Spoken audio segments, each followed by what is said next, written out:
यहाँ पे आप देखेंगे उषा स्टडी पॉइंट में BA second year third semester political science subject code है POL 201 यानी राजनीति विज्ञान थर्ड सेमेस्टर में 7वां यूनिट में हम 50 क्वेश्चन देख चुके थे और बाकी के जो अराउंड 50 क्वेश्चन है इसमें 50 से कम है, अराउंड 45 होंगे, तो उसको हम इसमें देखेंगे। ये 7वां यूनिट है और टॉपिक का हमारा नाम है क्षेत्र राष्ट्र निर्माण की चुनौतियाँ, जातीयता, भाषा, क्षेत्रवाद, जाति, सांप्रदायिकता और भ्रष्टाचार। यहाँ ऑब्जेक्टिव क्वेश्चन देखने हैं हमको। ये DDU गोरखपुर यूनिवर्सिटी और सिद्धार्थ यूनिवर्सिटी के लिए उपयोगी है। साथ ही TGT PGT के जो स्टूडेंट हैं पॉलिटिकल साइंस के वो इससे रिवीजन कर सकते हैं। तो सॉल्व करते हैं क्वेश्चन को। तो इसमें पहला क्वेश्चन इस वीडियो का, और वैसे 56 नंबर क्वेश्चन है। भारत में मुसलमान अल्पसंख्यकों की तादाद इतनी ज़्यादा है कि वह चाहे तब भी यहाँ से कहीं नहीं जा सकती। यानी भारत में मुस्लिम अल्पसंख्यकों की जो आबादी है वो इतनी ज़्यादा है कि वो चाहे तब भी यहाँ से कहीं नहीं जा सकते। ये स्टेटमेंट किसने कहा है, किसका स्टेटमेंट है? तो ये पंडित जवाहरलाल नेहरू का स्टेटमेंट है। दूसरा क्वेश्चन यानी 57 नंबर क्वेश्चन है। भारत के विभाजन के कारण कितने लोगों को अपना घर बार छोड़कर जो है सीमा पार जाना पड़ा?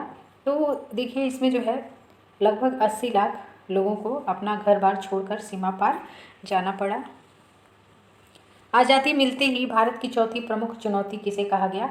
तो देखिए आज़ादी मिलते ही भारत की चौथी प्रमुख चुनौती जो है ये अंग्रेज़ों को कहा गया। ऐसे तो एकता और अखंडता, लोकतंत्र और आर्थिक विकास जो है भारत के सामने चुनौती थी, ठीक है। लेकिन अंग्रेज़ों को क्यों कहा गया? ये उन्होंने जो अपने पीछे ऐसी चीज़ें छोड़ गए थे, वो फूट डालो और राज्य करो की जो नीति है, इस तरह की उन्होंने जो है एक मानसिकता सांप्रदायिकता की जो वो यहाँ पे वो करके चले गए थे, तो वो सारी चीज़ें भी क्या थी, भारत के लिए एक चैलेंज थी। 56 नंबर क्वेश्चन यानी आज का तीसरा क्वेश्चन है। गोवा भारतीय संघ का राज्य कब बना था? तो गोवा जो है भारतीय संघ का राज्य 1987 में बना और इस प्रकार ये भारत का 25वां राज्य बना था गोवा।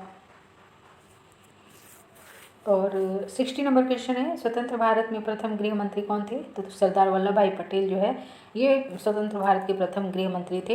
हालांकि आधी से अधिक जनता इनको प्रधानमंत्री के रूप में देखना चाहती थी, लेकिन ये नहीं बने, प्रधानमंत्री बने पंडित जवाहरलाल नेहरू और ये बने गृह मंत्री सरदार वल्लभ भाई पटेल। अगला क्वेश्चन है। भारत पाकिस्तान विभाजन का आधार क्या बनाया गया? तो धार्मिक बहुसंख्या का आधार जो है क्या बनाया गया? विभाजन का आधार बनाया गया। राज्य पुनर्गठन आयोग का गठन कब हुआ था? 1953 में, वेरी इंपॉर्टेंट है। 1956 में भारतीय राज्यों के पुनर्गठन का आधार क्या बना? यानी देखिए राज्य पुनर्गठन आयोग जो है कई बार बना था, एक बना पहला 1953 में, फिर 1956 में बना है। तो इसमें जो आधार था राज्यों के पुनर्गठन का वो भाषा को बनाया गया। सही आंसर हो जाएगा ए। डॉक्टर श्यामा प्रसाद मुखर्जी किस दल के नेता हैं? तो ये जो है भारतीय जनसंघ के नेता जो है थे। अगला क्वेश्चन है। कितने द्विराष्ट्र सिद्धांत का प्रतिपादन किया? किसने किया था? तो मोहम्मद अली जिन्ना ने द्विराष्ट्र सिद्धांत का प्रतिपादन किया था। भारत सरकार द्वारा प्रांतों का पुनर्गठन भाषाई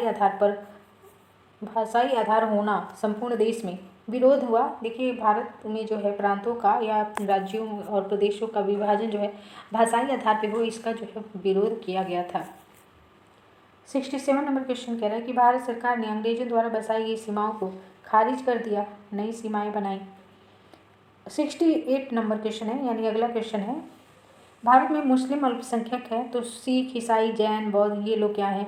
ये लोग भी अल्पसंख्यक हैं, क्योंकि बहुसंख्यक जो है वो आपके हिंदू आते हैं। इसके अलावा मुस्लिम, सिख, ईसाई, जैन, बौद्ध, पारसी ये सभी किस में आते हैं? अल्पसंख्यक में आते हैं। अगला क्वेश्चन है। मुस्लिम आबादी का एक इलाका भारत के पूर्व में था, तो इसका दूसरा इलाका पश्चिम में, इन दोनों क्षेत्रों को क्या नाम दिया गया था? तो इन्हें पूर्वी पाकिस्तान और पश्चिमी पाकिस्तान नाम दिया गया था। और वर्तमान में आप देख रहे हैं कि क्या है, जो पूर्वी पाकिस्तान है वही बांग्लादेश बन गया है और जो पश्चिमी पाकिस्तान है वो पाकिस्तान है।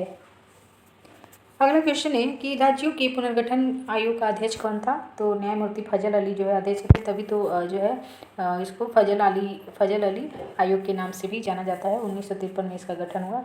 फिर देखिए 71 नंबर क्वेश्चन वेरी इंपॉर्टेंट है।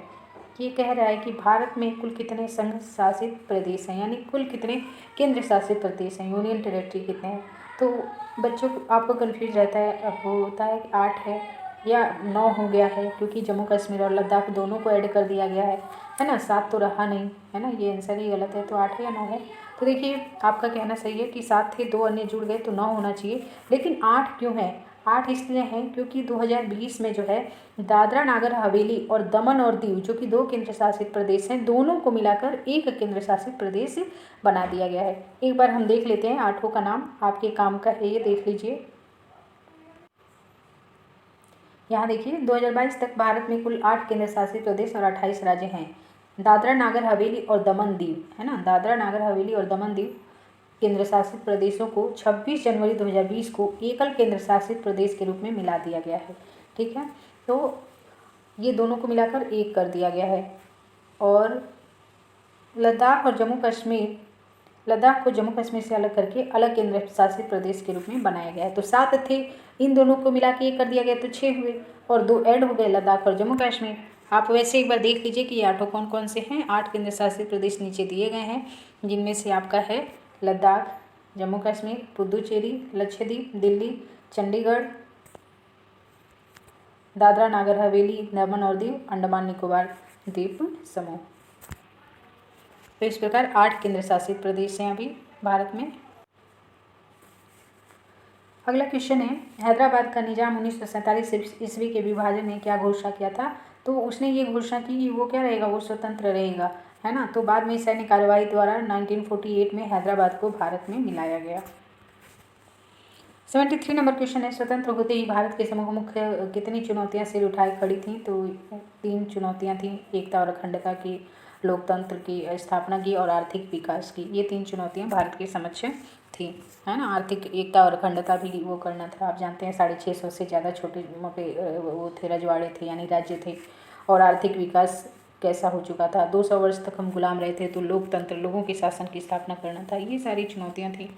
74 नंबर क्वेश्चन है, 1947 में आज़ादी बंटवारे के साथ मिली और यह वर्ष भारत और पाकिस्तान के लिए कैसा रहा? तो यह वर्ष जो है अभूतपूर्व हिंसा और विस्थापन की त्रासदी का साल था। जिस साल देश आज़ाद हुआ उस साल बहुत हिंसाएं हुई। कुछ लोग पाकिस्तान से भारत आए, भारत से कुछ लोग पाकिस्तान गए, पाकिस्तान में हिंदुओं की हत्या की गई, तो भारत में भी कई जगहों पे अल्पसंख्यकों की हत्या की गई। तो इस तरीके से ये हिंसा, विस्थापन और त्रासदी का काल था, है ना। ये पूर्व नहीं है, ये वर्ष है, टाइपिंग मिस्टेक हो गई होगी उनसे। 75 नंबर क्वेश्चन है, यानी अगला क्वेश्चन है, भारत का विभाजन धर्म के आधार पर हुआ, इसलिए स्वाभाविक रूप से भारत क्या हो गया, एक हिंदू राष्ट्र हो गया। अगला क्वेश्चन है, भारत के विभाजन के कारण यहाँ कितने लोगों को जान गंवानी पड़ी? तो देखिए इसकी कोई गिनती नहीं है, 10 लाख से अधिक लोगों की जो है जान गंवानी पड़ी थी अपनी, है ना। तो 5 से 10 लाख विकल्प आप सही कर सकते हैं। अगला क्वेश्चन है, भाग्यवधू से चिर प्रतीक्षिता भेंट या टिस्ट डेस्टिनी नमक प्रसिद्ध भाषण किसने दिया था? तो ये जो है बहुत ही फेमस भाषण है जवाहरलाल नेहरू का, भाग्यवधू से चिर प्रतीक्षिता भेंट, यानी कि भाग्यवधू का मतलब कि आज़ादी, और इसकी बहुत प्रतीक्षा की गई थी और इससे जो भेंट हुई आज़ादी से, इस पे इनका भाषण था जवाहरलाल नेहरू का। अगला क्वेश्चन है, ब्रिटिश प्रभुत्व वाले भारत पर अंग्रेजों का शासन या दूसरी तरफ छोटे मोटे रजवाड़े थे, उन पर किनका शासन था? तो उन पर राजाओं का शासन था। कुछ जगहों पे अंग्रेजों का था तो दूसरी तरफ जो रजवाड़े थे वहाँ राजाओं का शासन था। अगला क्वेश्चन है, भारतीय राष्ट्रीय कांग्रेस का प्रथम विभाजन कब हुआ था? तो देखिए भारतीय राष्ट्रीय कांग्रेस का विभाजन 1907 में हुआ था, सूरत के कांग्रेस अधिवेशन में। इसको सूरत की फूट भी कहते हैं, या भारतीय राष्ट्रीय कांग्रेस में फूट कब पड़ा, विभाजन कब पड़ा? तो 1907 में। वेरी इंपॉर्टेंट क्वेश्चन है, याद कर लीजिएगा। बंगाल विभाजन कब हुआ था? 1905 में हुआ था। किसने किया था? लॉर्ड कर्जन ने किया था। बंगाल विभाजन रद्द कब हुआ? 1911 में। किसने रद्द किया? लॉर्ड हार्डिंग ने। ये फैक्ट याद रखेंगे। बिहार बंगाल से अलग कब हुआ था? 1912 में जो है बिहार बंगाल से अलग हुआ था, ध्यान रखेंगे। अनुशीलन समिति का संबंध किससे है? वीडी सावरकर से। वेरी वेरी इंपॉर्टेंट है। मुजफ्फरपुर में किंग्स फोर्ट की हत्या का प्रयास कब किया गया? 1908 में किया गया। खुदीराम बोस और प्रफुल्ल चाकी ने मिलकर के किया। गदर पार्टी की स्थापना कब हुई थी? देखिए 1913 में हुई थी। कौन थे? मोहन सिंह भाकना या सोहन सिंह भाकना, है ना, ये थे। और महामंत्री थे लाला हरदयाल। अध्यक्ष और संस्थापक सोहन सिंह भाकना थे। गदर पार्टी अमेरिका के सैन फ्रांसिस्को में इसकी स्थापना हुई थी, है ना। रिवीजन भी करते रहिए साथ में सारा आप। मुस्लिम लीग का प्रथम अध्यक्ष कौन था? आगा खां था। जिन्ना बिल्कुल भी नहीं थे, ध्यान में रखेंगे। आगा खां जो है मुस्लिम लीग के प्रथम अध्यक्ष थे। वेरी इंपॉर्टेंट है। फिर कह रहे भारत में महिलाओं की साक्षरता दर कितनी है ना। विकल्प ही सही नहीं दिया है एक भी, ठीक है। तो महिलाओं की जो भारत में साक्षरता दर है वो 65.46% है, यानी 65% से अधिक है। जबकि भारत देश की जो साक्षरता दर है वो 74.4% है। जबकि पुरुषों की साक्षरता देखा जाए तो 82.14% है। ये तीनों फैक्ट बहुत ही इंपॉर्टेंट है भारत में पुरुषों का और भारत में महिलाओं की साक्षरता। देखिए भारत की साक्षरता दर कितनी है, 74.4 पुरुषों की, 82.14 महिलाओं की, 65.46। तो ये तीनों लिख करके याद कर लीजिए, भारत की साक्षरता, पुरुषों की साक्षरता, महिलाओं की साक्षरता।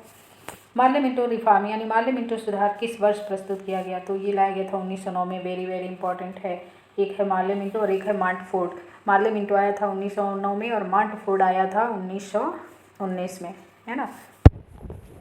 है कि क्योंकि सांप्रदायिकता की शुरुआत जो है यहीं से कर दी थी अंग्रेजों ने। लॉर्ड हार्डिंग ने, अगला क्वेश्चन, लॉर्ड हार्डिंग ने बंगाल विभाजन कब रद्द किया, 1911 में। अभी हमने ऊपर देखा, वेरी इंपॉर्टेंट है। विभाजन किया किसने था, लॉर्ड कर्जन ने। कब किया था, 1905 में किया था। शेर ए पंजाब जो है के नाम से किसको जाना जाता है, किसका उपनाम है शेर ए पंजाब, तो शेर ए पंजाब कहा जाता है लाला लाजपत राय जी को। सही आंसर हो जाएगा सी, वेरी इंपॉर्टेंट है। नेक्स्ट क्वेश्चन है, प्रथम पंचवर्षीय योजना कब शुरू की गई थी, तो 1951 में शुरू की गई थी पहली पंचवर्षीय योजना। और टोटल कितनी पंचवर्षीय योजनाएं चली थी, तो 12 चली थी। लास्ट वाली जो थी वो थी 12 से लेके 17 तक थी, ठीक है। लेकिन उससे पहले ही 1 जनवरी 2015 में नीति आयोग को योजना आयोग के स्थान पर ला दिया गया, क्योंकि पंचवर्षीय योजनाएं योजना आयोग की बनाया करती थी। और आज का आखिरी क्वेश्चन है, अन्य पिछड़े वर्ग को भारत में कितने प्रतिशत आरक्षण दिया जाता है, तो 27% आरक्षण दिया जाता है। तो ये जो है चैप्टर कंप्लीट हुआ। चैनल को सब्सक्राइब कर लें, वीडियो को लाइक और शेयर जरूर करें, जिससे और भी ज़्यादा वीडियो मैं आपके लिए लेकर के आऊँ। इस पर अच्छा रिस्पॉन्स रहा तो कॉम्पिटेटिव बुक से आपके टॉपिक को कवर करने वाले क्वेश्चन वाले वीडियो में ले आऊँगी। अभी के लिए इतना ही, धन्यवाद।